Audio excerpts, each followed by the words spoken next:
کہ اللہ تعالیٰ نے حضرت آدم علیہ السلام کے قصے کو بیان فرمایا کہ ان کی ولادت کیسے ہوئی. ولادت میں سمجھانے کے لیے کہہ رہا ہوں، یہ لفظ تو کریشن ہے، ان کی خلقت تخلیق کیسے ہوئی، کیونکہ وہ ماں باپ سے تو پیدا نہیں ہوئے، لیکن ولادت کا لفظ بھی حدیث کے اندر آتا ہے کہ آدم علیہ السلام پیدا ہوئے، اس لیے میں نے وہ ولادت کا لفظ بول دیا. اب آدم علیہ السلام کے قصے کو بیان کیا گیا. حضرت اسحاق علیہ السلام، حضرت ابراہیم علیہ السلام سے میں شروع کرتا ہوں. ابراہیم علیہ السلام کے بچپن کے حالات کو بیان کیا گیا.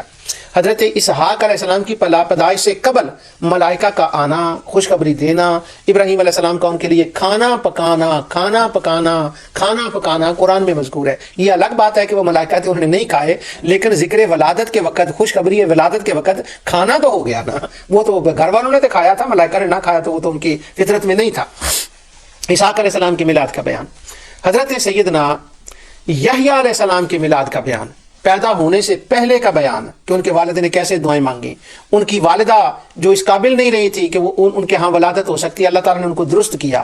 پھر یحییٰ علیہ السلام کی دعائیں، پھر ان کا پیدا ہونا، اور پھر اللہ تعالیٰ نے یہ بیان فرمایا کہ اللہ نے نام بھی ان کا خود تجویز فرمایا. تو یہ پورا پروسیس حضرت یحییٰ علیہ السلام کا پیدا ہونا، ان کا نام آنا، اس سے کتنے شریعت کے مسئلے اخذ ہوتے ہیں یہ تو میں آگے چل کر بتاتا ہوں آپ کو. جو کہتے ہیں جہاں سے شریعت کا مسئلہ وہ آیت پڑھ لیں اور نعوذ باللہ باقی کو چھوڑ دیں. یہ اللہ تعالیٰ نے میلاد نامے جو بیان کیے ہیں یہ بیکار ہے، یہ فضول ہے. ان سے کیا مطلب نکلتا ہے؟ یہ مطلب نکلتا ہے کہ میلاد کو بیان کریں اور میلاد کی تلاوت کریں، اور تلاوت کرتے ہیں میلاد کی. کہتے ہیں جی میلاد بیان کرنا تو وہ تو ٹھیک نہیں ہوتا، اس سے تو وہ لوگ کہیں بت نہ بنا لیں. اگر یہی خطرہ تھا تو اللہ تعالیٰ نے انبیاء کی زوات کے حالتوں کو اور خاص کر ان کے میلادوں کو کیوں بیان کیا؟ یہ خطرہ ہمارے دوستوں کو نظر آتا ہے تو یہ خطرہ رب العالمین کو نظر نہیں آتا تھا جس کے لوگوں نے شریک بنانے تھے. نعوذ باللہ من ذالک. یہ ایک بیماری کا خطرہ ہے، کوئی خطرہ نہیں اس کے بارے میں. حضرت عیسیٰ علیہ السلام کا میلاد قرآن میں نہیں پڑھتے کہ حضرت عیسیٰ علیہ السلام کی میلاد کو اللہ نے بیان فرمایا. اور وہ میلاد تو کمال میلاد ہے عیسیٰ علیہ السلام کا کہ حضرت مریم نکلتی ہیں، باہر جاتی ہیں،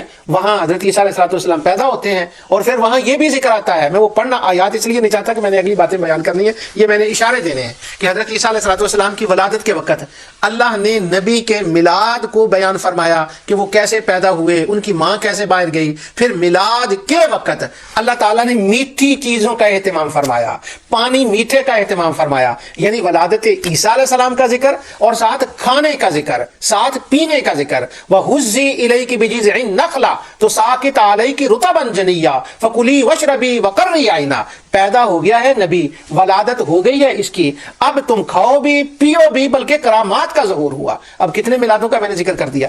اگر کوئی بندہ یہ کہے کہ نبی کریم صلی اللہ علیہ وسلم نے تو کبھی میلاد کا ذکر کیا ہی نہیں تھا، چلو باقی کی حدیث کو فی الحال میں چھوڑتا ہوں. کیا حضور علیہ السلام ان قرآن کی آیتوں کو تلاوت نہیں فرماتے تھے؟